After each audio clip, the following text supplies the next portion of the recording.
Right.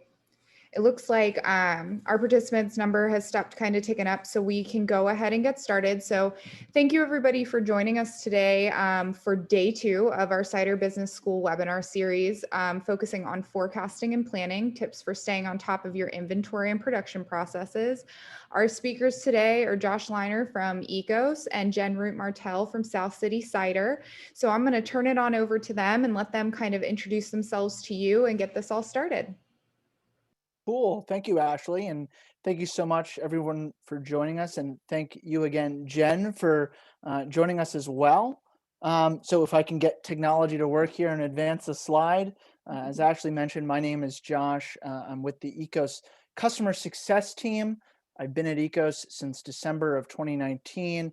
And my job primarily is to onboard new Ekos customers in the beer, cider, and wine space. I came to Ekos with a background in entrepreneurship after graduating from Bates College in 2018 up in Maine.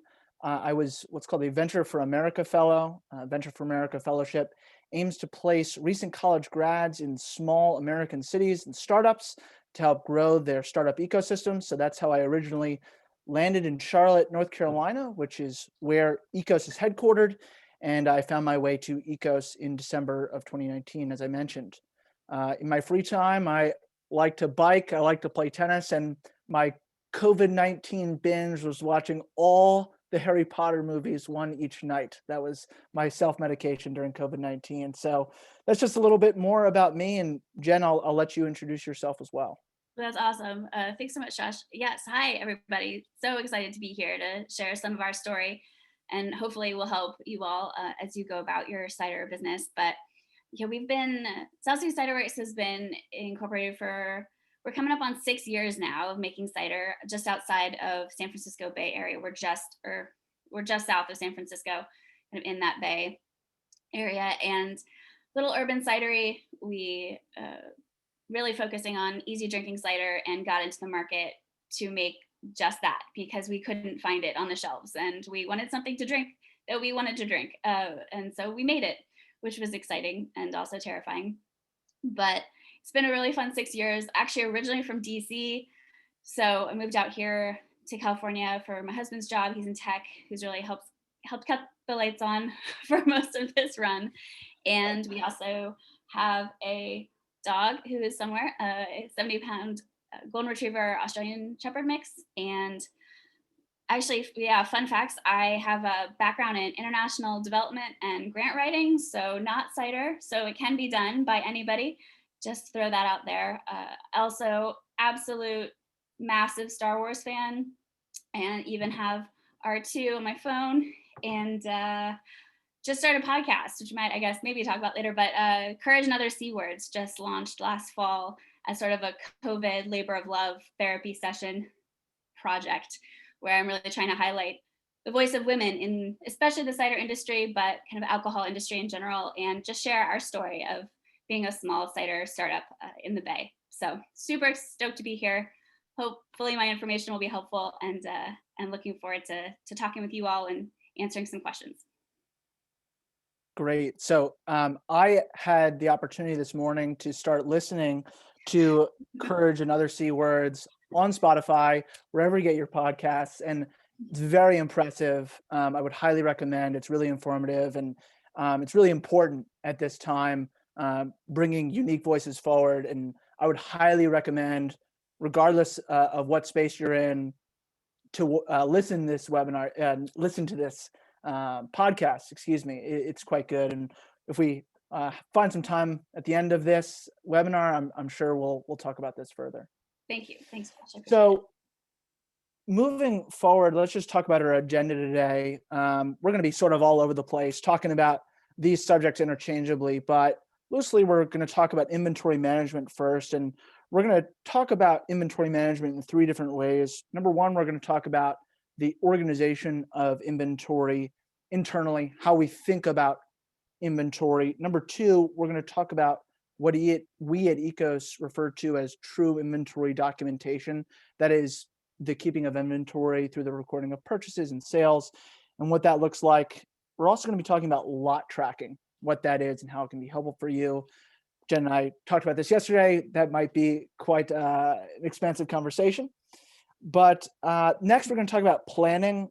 Again, several different ways that we're going to talk about planning. We're going to talk about batch planning at Ekos and batch planning that Jen does and sort of working through best practices there. We're going to talk about reordering ingredients in that process. And we're also going to talk about sales forecasting and how production teams work with sales teams. Next, we're going to talk about leveraging software, talk about Ekos, talk about leveraging other technologies to help run craft cider businesses. And lastly, we're going to talk about developing SOPs and SOP management.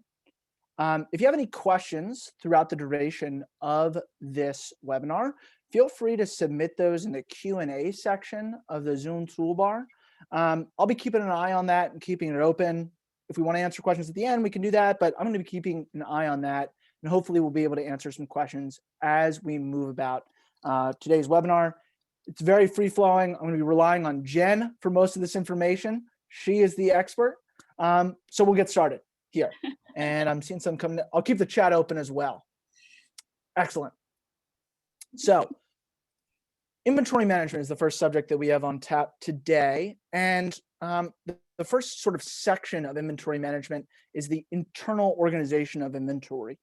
Now, at Ekos, when we're talking with new customers, we recommend that they set inventory locations, which are designated areas of the facility for separation of ingredient, packaging, and finished good inventory. The opposite of this is just saying we have X, Y, and Z in inventory and not really having a granular understanding of where that inventory is at your facility. So my first question for you, Jen, is, how does South City manage inventory? What facilities do you have? Walk me through that process of how you all manage inventory. Sure, absolutely. And that's so crucial because even 6 years later, I feel like I'm still will run out of things. So keeping a pulse on the inventory is so important for all that we do with cider.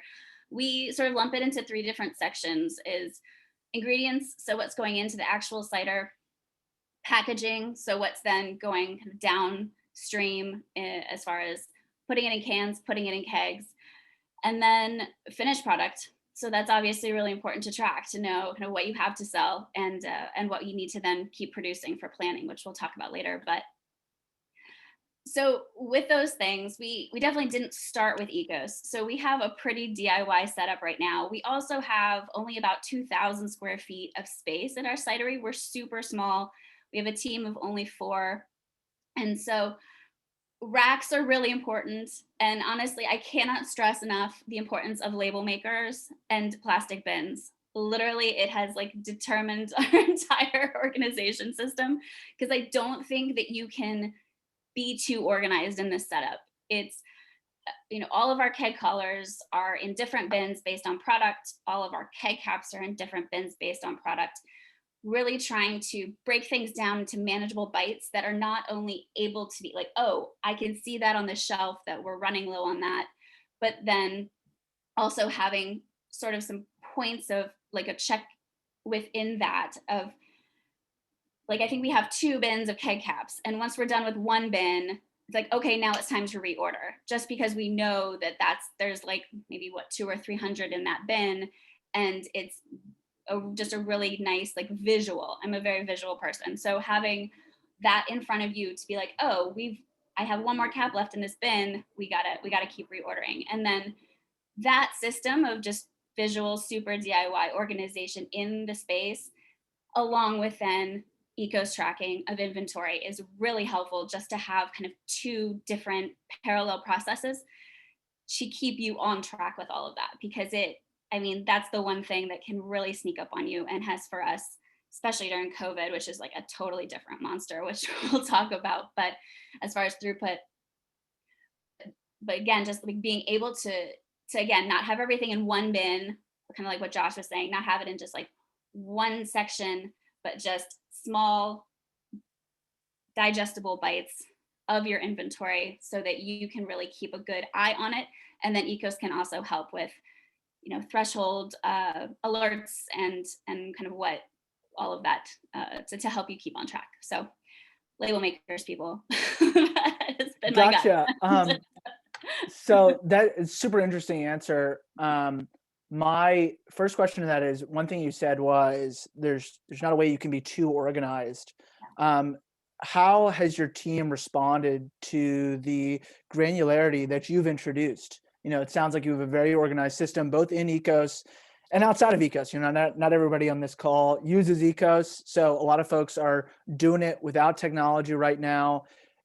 Has that been something that you've introduced and that the team has sort of jumped in with both feet, or has that taken some cajoling on your part to keep everybody in your team working within the same system? Oh yeah, that's a really great question. Because we definitely had the system in place for a couple of years before the current team was in place. So I feel like if you can get a really well-oiled machine to keep going, people will realize that that's kind of the best way of doing it, and then we'll jump in. And so I haven't had really any pushback, and there's even been a couple of times when they've come to me and been like, this doesn't really make sense, like having this here, or we haven't used this in a really long time. Maybe we should like get this out of the space so that we can bring in more bins.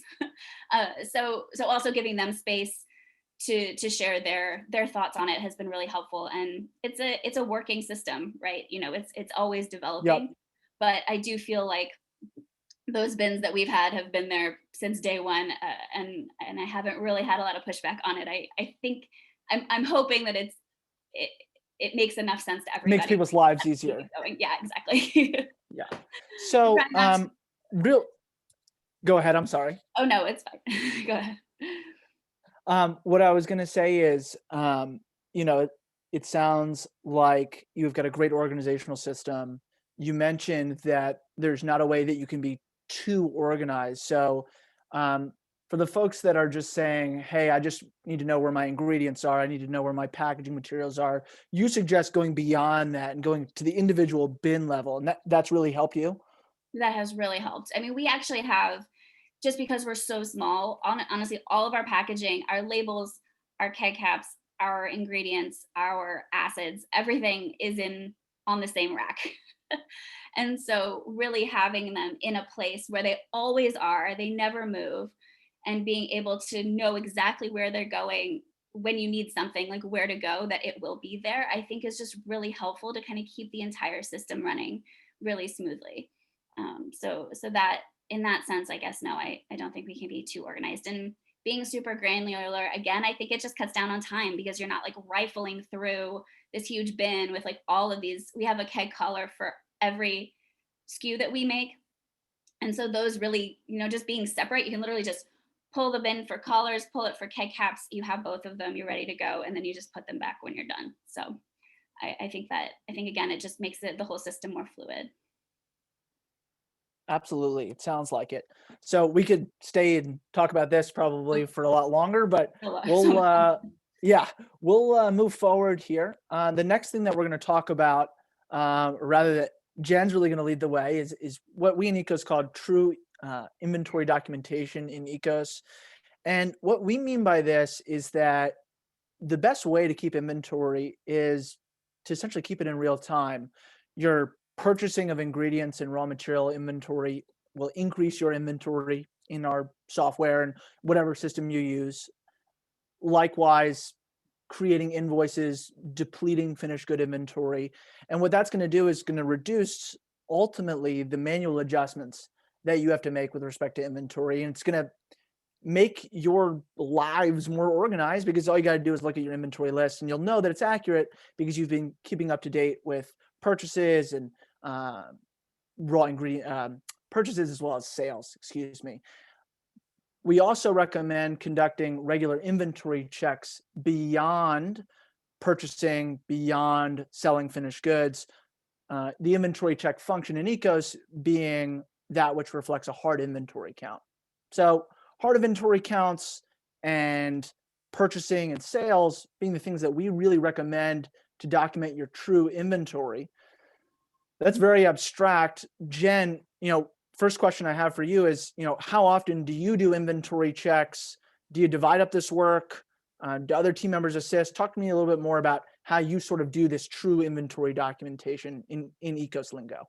Right, sure. And honestly, we have been working with Ekos for so long, and the inventory checks have been really, really helpful. And it's a really great system where it's literally like all of the items that you have in the system and what Ekos has, and then you can go through and we do a manual count. We try to do it actually every 6 months for ingredients and packaging inventory, just to make sure that what is in Ekos is what is actually in the physical space. Obviously very important, because we do a lot of that planning based on what those item counts are, just to make sure that we have enough to kind of keep going with our next production run.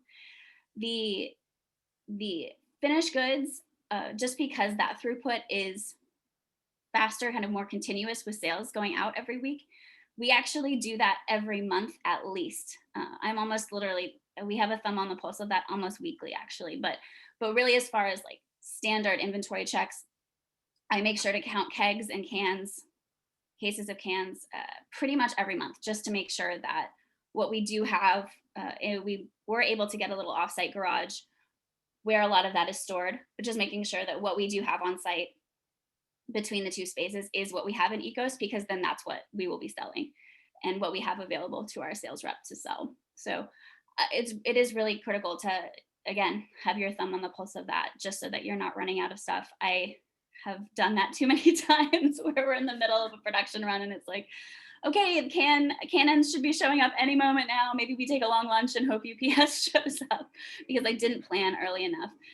And I didn't really pay attention to like what was in Ekos and what was on site. So having kind of that very continuous, very regular checking of what you do have on site is really critical. And that's what we do.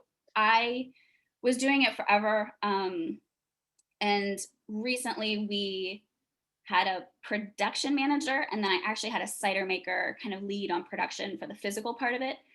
And so Alicia, who was the manager, that was her, I totally gave her that task, and that was really awesome. So if you are kind of big enough to have a couple people looking at those things, it really helps, because having one person, it can sometimes get a little pushed to the side, especially if they're an owner.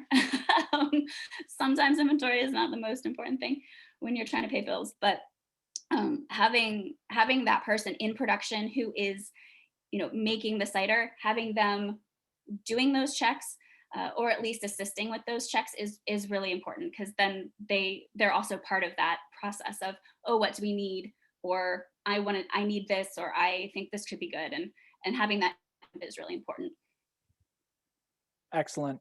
Now, one thing that you mentioned there, as an owner, sometimes inventory checks, they're time intensive, and you've got a lot, you got some big fish to fry. I don't know if it's bigger fish to fry, but you got some big fish to fry. How, and it's clear that at one point, and you said this, that you were in charge of this process. So for the folks that are on this webinar that are still in the thick of it, in the weeds, how do you recommend handling both of those responsibilities and still manage to get 6 to 8 hours of sleep? Is there what if everything can't get done, what's one thing that you can either expedite or table? How did you organize the responsibilities that you had when it was all on your plate? When it was just me, sure. And I think, again, that time management is so critical, and prioritizing. I think honestly, I think I even still have them, because I've just been too lazy to get them out, but having them on my calendar and having just like every month, it's like the last Friday of every month, where you are literally just setting aside 2 or 3 hours. Maybe it's not keg caps you're counting every month, because you don't need to, but at least having some of that really critical inventory accounted for, and making sure that you are spending a little bit of time on that. It actually helps, because in California, we have a Cal Recycle where you have to submit how many cans or glass you've sent out into the system, because you have to pay a processing fee on it. So I do actually have to count for the state of California. I have to count cans every month. So that helps, having a compliance part of it. But definitely just, little, again, digestible bits. Maybe it's not an entire day I think I know bars and restaurants spend all of their Monday on inventory. Like, yeah, as an owner, when you have 50,000 other hats, you just can't do that. So I think just little bits of like, if I can even get X counted or get X accounted for on a weekly or monthly basis, then that kind of keeps you ahead of the game, so that you're not having to do also these massive inventory checks that do take, sort of half a day every 6 months or so. So that would be at least my suggestion of kind of how I was able to deal with it a little bit. Yeah, and Yeah. I think that resonates with what I've seen with the folks that I've worked with in Ekos. The folks that are sort of making small adjustments, like you, on a month for maybe taking a piece of their inventory, and then larger sections more rarely, just depending on how much time they have. That's how folks really stay on top of it. Waiting to do, everything in one go is where I often see folks get behind. So your answer definitely resonates with what I've seen as well. Now, the last question that I have for you before we move forward and talk about lot tracking is, you know, do you find yourself, in terms of tracking finished goods, breaking down cases ever? Is that something that you do? And if so, how do you conceptualize full cases versus partial cases in inventory? In inventory, sure. I actually, from the very beginning, we're straight up a wholesale. Like, I don't have a tap room. So that was never really a huge issue, because I basically would just have to tell the sales team, which was me for a while, and my business partner, no retail sales of like partial cases. Like, that's ridiculous. They get the whole case and they can sell it, and we'll just talk, when they're done and ready for the next one. Now, COVID has changed all of that, because we implemented a curbside pickup process, which was awesome. And we were able to do that, which was great. But it also meant that we were having to cut down cases. And so Ekos has actually been really helpful in that respect, because you can transform items. And so we basically would go ahead and package we'd basically do a whole bright tank of cans and put those in case quantity into Ekos, into the packaging, kind of the batch packaging, and then send them over to the warehouse.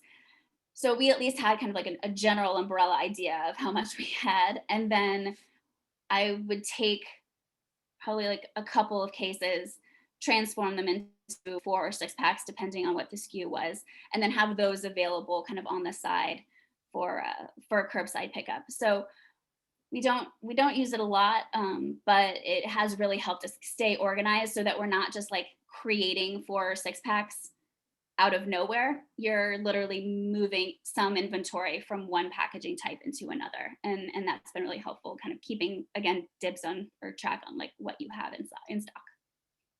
I think that answered your question. Did that answer? That makes a lot of sense. Okay. It did. I did. No, even if you didn't, you went beyond it. So that's great. Thank you, Jen.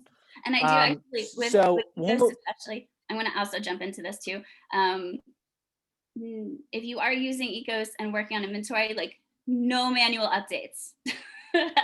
Anything that you have to do that's like clearing like inventory adjustments, please do not do it. We've learned that totally the hard way, especially when it comes to kegs. It's just like, make sure, just if you can, to track exactly like where those cans, even if they're just going out for samples, personal consumption, anything like that, just having that as a tracking of kind of where stuff is getting, because it's very easy to clear it out at the end of the week. And then you're looking at your TTB report, not quite sure where all this stuff went. So yes, from someone who screwed that up several times in the early stages, please make sure that you're kind of have an idea of where things are going as you go. It just helps at the end, reducing stress. Words from a seasoned Ekos user. So thank you. So we'll move forward here and talk about lot tracking a little bit.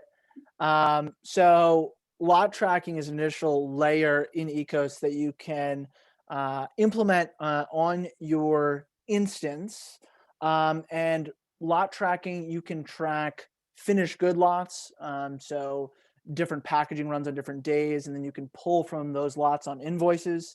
You can use this data to maintain certifications and stay compliant with traceability laws. I know that in Canada, there were certain regulations put in place last year where tracking raw ingredients that went into the making of cider and other alcoholic beverages was made law by Canadian authorities. So lot tracking is definitely a useful tool for those folks. And you can also use lot codes and Ekos to determine best buy dates. Lot tracking is not only for finished goods, but it's for raw ingredients as well. So that's a very quick overview of lot tracking. Jen, I know the answer to this question, but do you do lot tracking at South City? I actually have to say, honestly, I did not know this function existed until yesterday. No, we do not, though I have to say we're super small. So I have pretty much one batch of each SKU occurring at one time. It's very rare that I will have a lot of overlap on that. And we do, again, the parallel processes. I do a physical, every case gets a date stamp because I can't afford a can. Those can labelers are amazing as far as date stamping, but they're also very expensive. But so I definitely at least date stamp all the case trays, and all of our kegs. The keg collars have a date on them as far as when they were packaged. So if there is an issue, I can at least kind of go back on that information, which, knock on wood, we haven't had to deal with yet. But it is always good. I would love to look into this and see kind of what this would do for us to help. I mean, this is just good quality control. Anything you can do to really be able to track where your product's going, just in the off chance that something did happen. I know several cider companies early on, their bottles exploded because they re-fermented, or cans were having issues with the BPNI liners. Who knows? Things just come up that you just have absolutely no idea. It has nothing to do with your cider, but might be a packaging issue. So definitely critical. What we do, ours is a little more DIY than this, for sure. Yeah, well, I think the long and short of it is you could have something formal like lot tracking, or you could just have an understanding of, the goods that you're putting on an invoice, that when the goods go to wholesale account X, what goods are going to that account. Do you have, obviously you have an idea of different finished goods based off of the labeling system that you have, but do you have an idea of the ingredients that go into any given batch? I guess that's a great question. Cider helps in that we don't have a ton of ingredients. I honestly, it's our juice, it's our fresh pressed juice, and then we have yeast nutrition, and that's pretty much it, and a little bit of sulfur. So Got it. probably working backwards, I could definitely figure out where the juice, like when the juice would be happening, or would be coming from, and what batch those would be in, because we do get a COA for each of the juice orders that we get. But no, honestly, I don't know if I could be able to track our yeast and our yeast nutrition, just because they're kind of more in a bulk packaging. Sure. I mean, I probably could get there. It would just take me a while. Fair enough. Yeah. Just wanted to address a question that's come in. Sure. Hi, Jen. How big is your cidery? How many liters was the question? If you have it in gallons, I can't promise that I can do a mental conversion, but someone out there has a calculator. So, Yeah, no worries. how big is your cidery, Jen? Our cidery. So actually let me see if I can do this right now. So we did, which is great because we also have a lot of friends who are the brewers. So it's like, do you talk to barrels? We measure all of our tanks in hectoliters, and all of our TTB reporting is in gallons. So it's a little bit of a mess, but we averaged this last year, again, totally an anomaly. We're averaging about 1,000 barrels, a year. So I'd say that's about 30,000 gallons. Yeah, I think right. That's right. Yeah. So that times what, 3.785, maybe like 115,000 liters a year in production. We're doing about 30 to 31,000 gallons. So I would say we're super small, just based on a lot of the cideries that are around here, but I guess sort of mid-sized. And of course, last year we were like totally bad. You were like hit 20 maybe, but yeah, that's what we're working with. So I think we've covered everything we need to cover with respect to lot tracking. We're going to sort of jump into the next part of this presentation, which is planning, and talk about, again, batch planning. We're going to talk about reordering ingredients, and we're going to also talk about projected sales forecasting. So first things first, production schedules in Ekos help you determine timing for production scheduling, understanding which tanks are going to be filled on which days. And also setting up projected batches is going to help you determine ingredient depletion and anticipate finished goods as well with those anticipated packaging runs. So that's sort of in Ekos, but it can sort of exist in general, whether you're in Sheets or in some sort of other software. Projecting your production is going to be very helpful in terms of managing inventory. So my question for you, Jen, is, how does your team just come out with your production schedule? What does that process look like? Sure, production schedule. Again, we're pretty DIY with this. We focus mainly on throughput based on products. So if we are about to go into a season, like usually the summer and the fall are busier seasons than winter and spring, which is probably for most people. We do try to stock up a little bit more. And I have actually a whiteboard. We have all the whiteboards everywhere. Again, overworked. Can't be too organized. We have a whiteboard in the office that is 2 months out. So we basically try to make sure that we are at least accounting for about a month and a half of production kind of as we go, to make sure, again, that we have the inventory that we need, but also that we have the product we need. So it is for us a lot more sales focused or sales driven.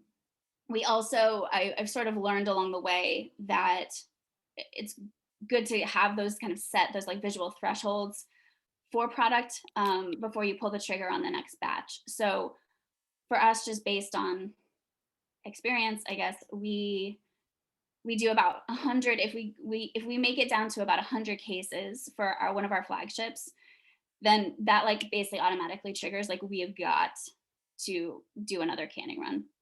Or if it's kegs, it was usually like a pallet or two, depending on which. One of them is like flying out right now, so I need to have at least 2 pallets in the cold room at all times of kegs to make sure that we can cover our sales. So basically, as soon as we get below that, like that triggers it. So looking at really kind of trying to determine, it's so hard to predict throughput. Again, COVID totally blew all that out of the water, but just in general of like, you have an idea of when things might get really busy. March, August, October, those are sort of our busy months. But again, who knows? There could be fires, there could be torrential downpours, there could be COVID. So really just trying to stay ahead of that, at least on an inventory count basis, has been really helpful for us to not totally run out. Yeah, I know that you could probably answer this question by talking all day, but describe to me how COVID did change your production schedules and how it continues to impact your production schedule, for that matter. Sure, absolutely.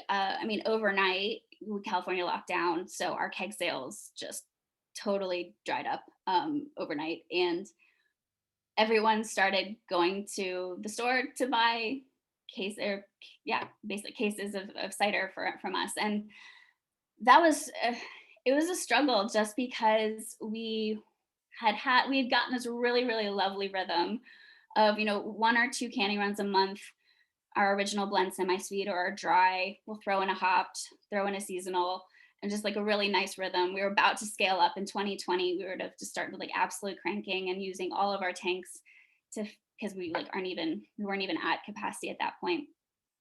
So overnight, my cold room full of kegs went completely bust and I didn't need them. And then I started just like hundreds of cases of cans going out the door that I didn't have. So it was pretty much the summer I ran out of inventory like at least twice, or like was on the margin of running out of it, just because everyone was of course then grasping to get cans, grasping to get can ends, all of the can supply. Can-mageddon, I think, is what they're still calling it.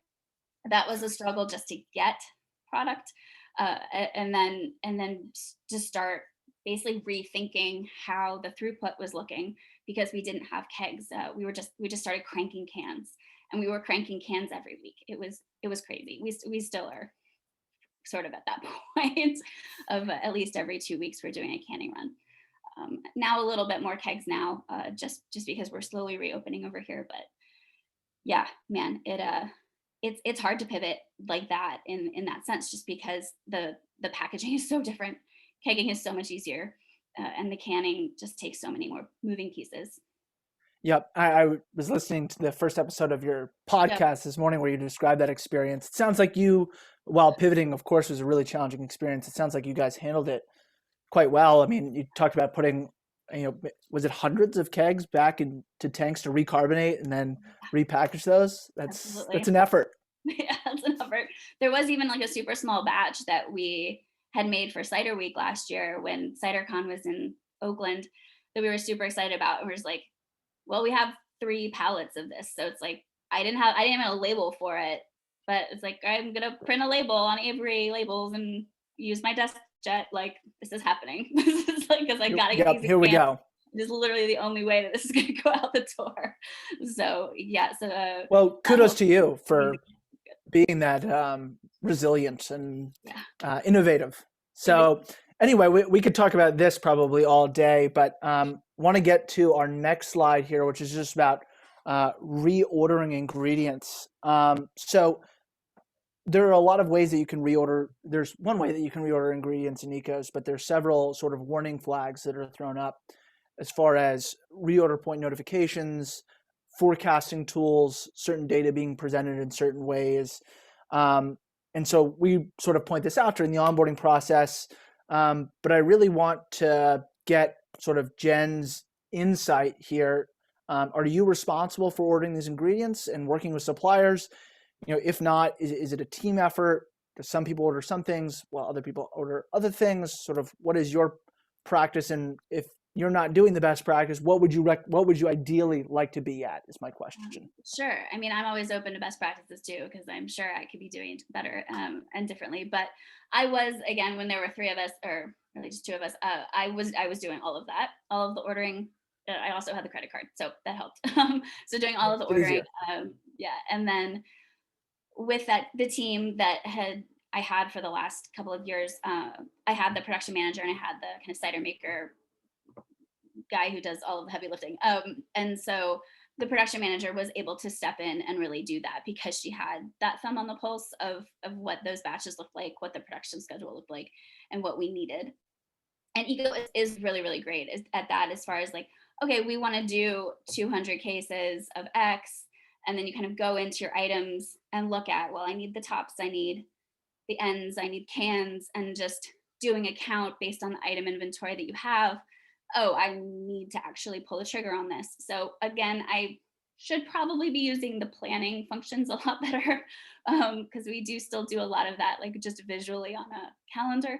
But as far as then actually like looking at what we need and how much we need to order, it's been super helpful to have that kind of itemized list in Ekos to be, it's like, oh yes, we do have this, so that I don't have to like go to the other place and count how many we have, so that definitely helps.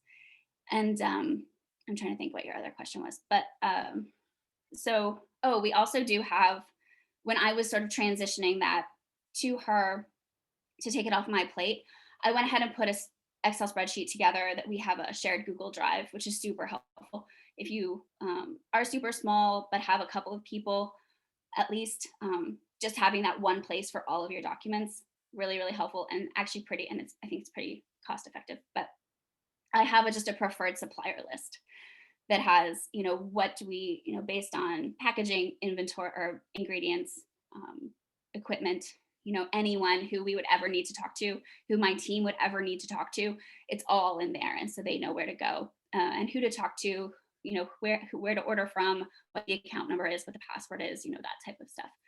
So that's all in one place too, which is super helpful. Gotcha. And I have, again, the whiteboards.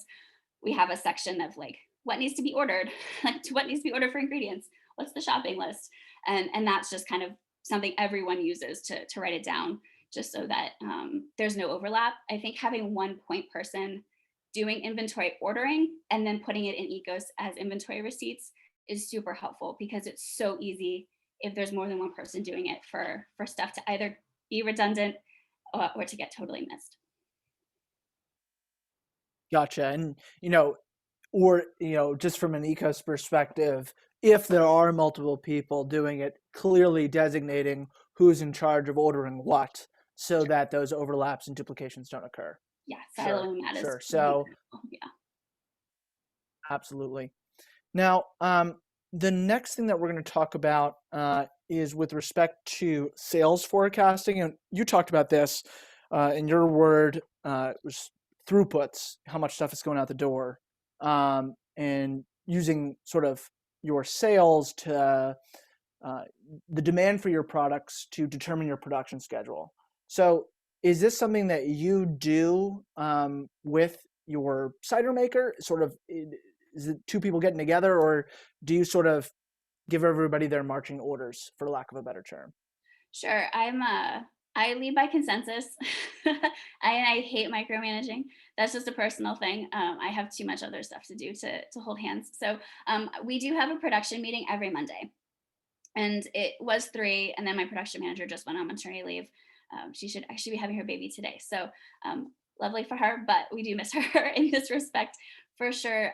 So it's now our cider maker and me, mainly just for me to support him as he's going through kind of what batches look like. And just because I have a few more years of experience with our product, I can be helpful of just like, maybe we don't need that many kegs. Maybe we could use some more cans because we are going into March. March is really busy, usually, not COVID, but that type of just input to help him kind of like learn as we go with that.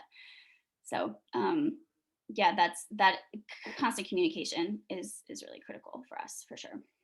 Sure. And when you talk about projecting sales, we've talked about, based off of 1.5, 2 months out, here's how much we plan to sell. Therefore, we need to make X amount of certain products.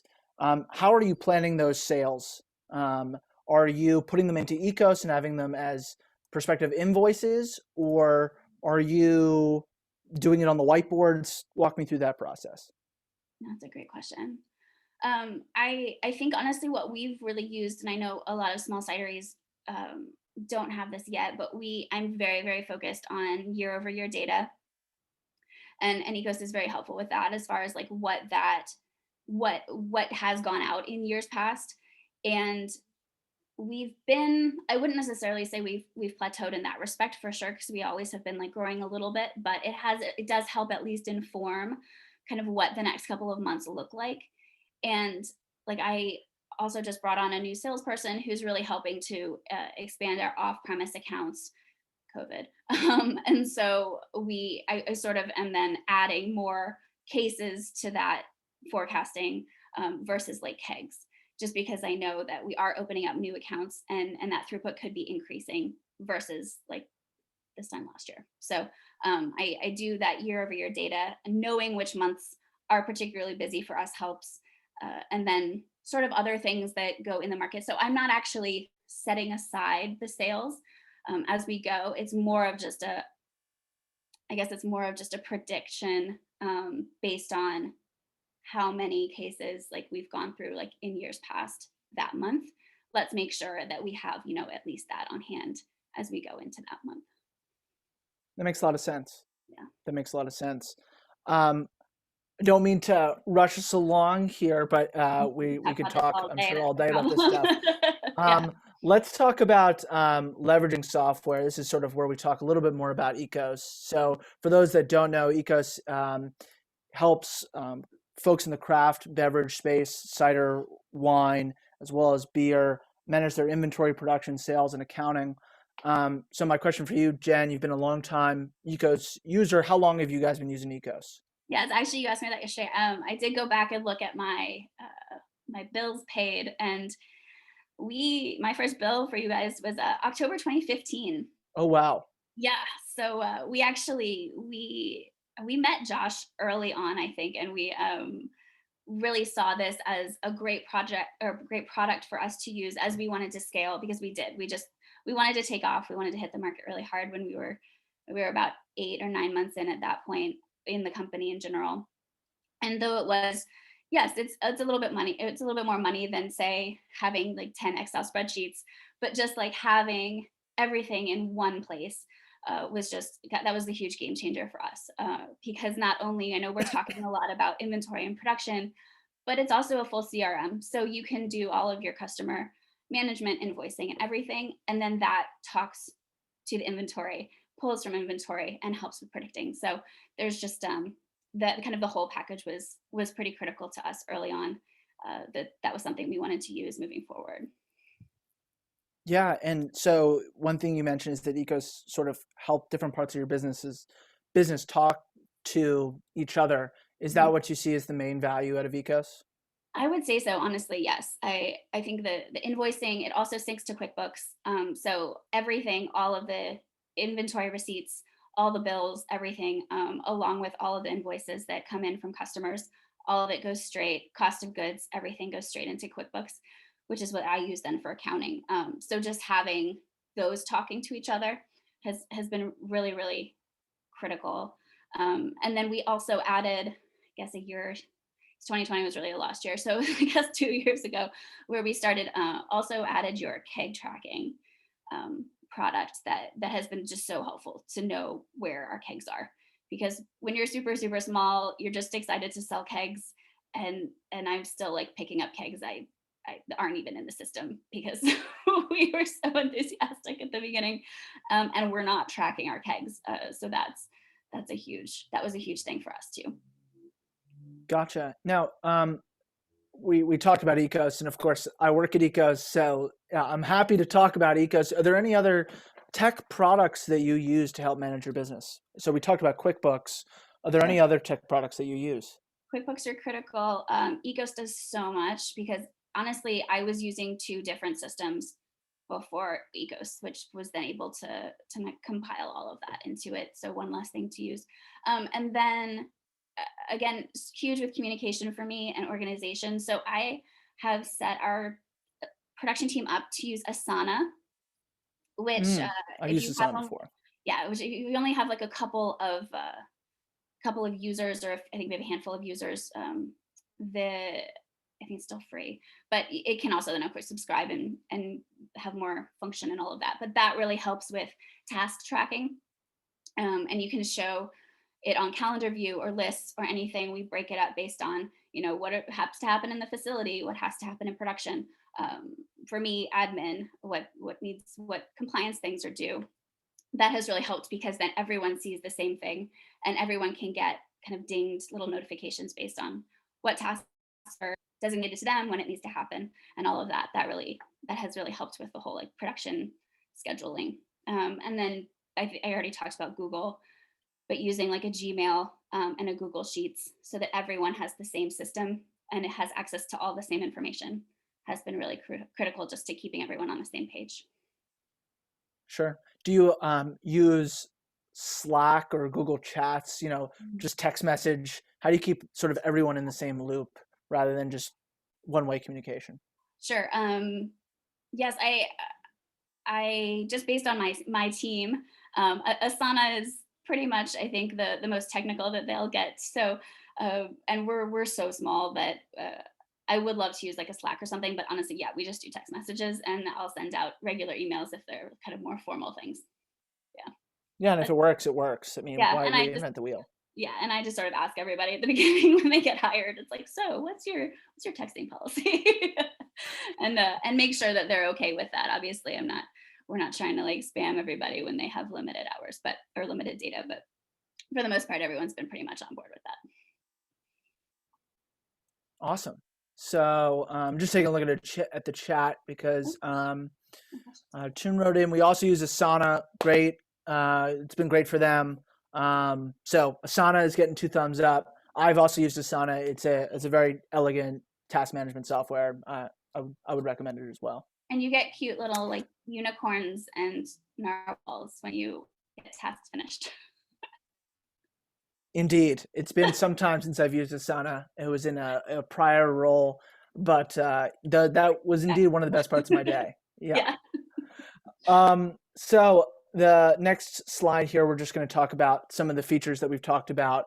Recipe documentation, which can help you with batch planning, setting reorder points on items. Jen, you may or may not be using the forecasting tool, which we can talk about offline.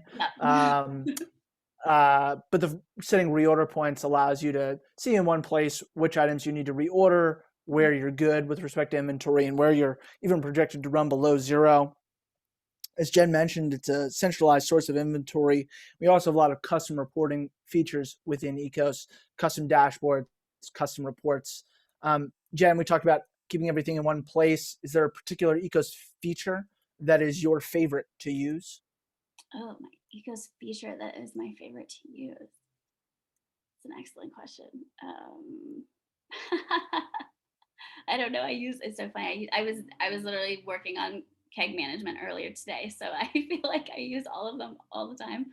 I guess I do really, for us, because we have so many small invoices that go out the door. I just love the especially on the dashboard, because you have a flow chart basically, and you can move very seamlessly between sales orders, invoicing, sending to shipments, and going out for delivery. So I feel like that has just really kept us like super organized in that respect for sales, and then helping to kind of manage shipments and when things need to go out the door. So that's really the world I live in right now, at least, and have really appreciated that. And then the dashboard, having it all in one place. Perfect. I like having the dashboard all in one place too. When I'm working on my Ekos, so my dream cidery, my dream brewery, I too like having everything in one place. But Yeah, I got a couple of years to wait for that. Nice. So you'll get there. Let's talk. But I also do love that you have, I don't use it as much because my production team though does. You have the dashboard of all of the different pieces for customers and production. There's part of a tap room, which we don't use, but there is a tap room area. But then you also have a facility view, which has been really lovely because it does actually like color code the tanks of what product is in it. It will do like little slash marks when it needs to be cleaned. So just having also a bird's eye view of your facility is lovely. Awesome. Well, glad to hear that you're finding the software very useful. You know, we appreciate you as a partner. You've been in Ekos for a long time, and I'm sure you've seen the product develop over the years, and we're constantly looking to support our cider makers, our beer producers, and our wine producers more. We got a couple more slides here, and we've got only a couple more minutes, so we'll breeze through here. These last couple, developing SOPs. Tell me about what this looks like. I know that you used. Yeah, you mentioned this on our call yesterday. You said we could talk about this for 40 minutes. So I'm sorry that we only got a couple here. All day long. We could even do a whole session on SOPs. But we had my business partner, who was the cider maker for a long time. He left us at the end of 2019, and we didn't really realize until a month before he left that nothing was written down, which is totally not his fault. It's one of those things that when you're an owner and you're just doing it and you just do it, right? And you just keep going and making it happen every day. And yeah, things don't necessarily get written down, and it all gets locked away tightly up here, which isn't amazingly helpful when you have then a larger team that you need to train. So having all of that written down, I was already talking about how my bins are super granular with organization. Our SOPs are super granular as well. They're all in a shared drive on Google.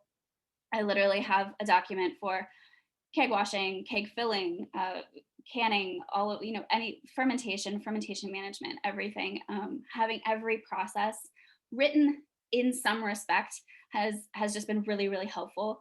It's also a working document, right? So things always change. Our pasteurization bath has been rebuilt like 10 times. So I have like archived SOPs for the pasture bath, but having that all in one place, we also have them all printed out in a binder, which I have already used this morning because I don't do production that much. So I have to reference that thing every time I'm in this space to make sure I'm not doing anything wrong and screwing it up. So I think in that respect, having just like from A to Z kind of what needs to happen for every process, just so someone can go in and do it without totally screwing up, I think kind of gives everybody a little bit of confidence that information is somewhere. Perfect. Well, we could talk about this for more. I know that we can. There's some questions that I have, but we've got 5 minutes left, and I want to sort of wrap up here. I got the Q&A open. There are no questions in there right now, but if anybody on this webinar has any questions for either me about Ekos, for Jen about South City, or for Jen for Ekos for that matter, feel free to throw those in the Q&A section. We'll hang out for a couple more minutes. But if you're good to go, thank you so much for attending. Make sure to sign up also for tomorrow's webinar on sales and marketing. You can go to goekos.com to learn more.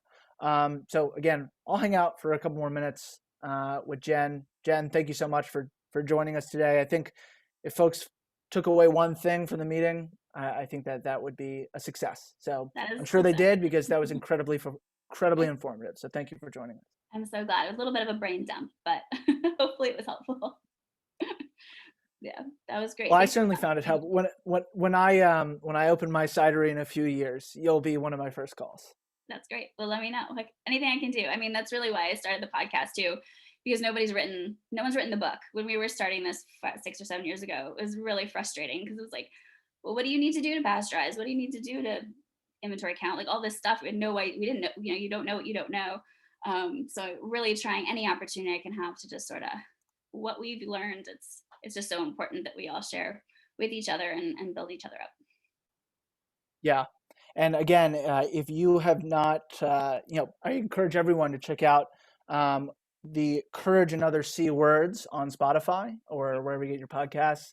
I also just enjoy saying wherever you get your podcasts. But it's a really great podcast. It's really well done, really thoughtful, well put together. We have one question in the Q&A. For me, I get the feeling that Ekos is mainly focused on American and Canadian producers, but is your system also applicable in other countries, the Netherlands specifically? So, we work in, I believe it's over 40 countries around the world. Obviously, we have a lot of American customers. We have a lot of Canadian customers, but we work with customers, all across Europe. Specifically, I was just recently speaking with a customer in Switzerland.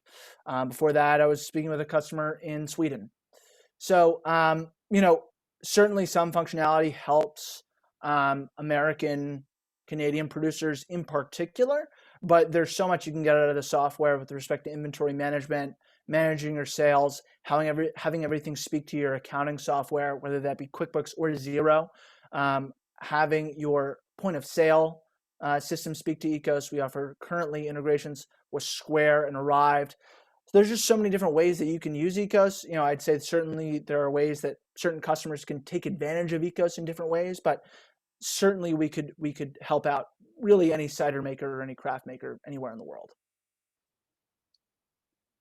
And there were 3 of us when we started in 2015. So it does work for just super small. It just is, again, it's like one less thing to have to think about and one less place to have to go look for information. That and spreadsheets Awesome. give me a headache. So having less spreadsheets, I think, is better. Cool. Awesome. Okay, so we'll wrap it up here. Again, thanks so much for joining us, Jen. I found this super helpful and super informative. I hope everybody else on this webinar did as well. If you have any questions for us, feel free to reach out. You can reach out by going to goekos.com and filling out our forum.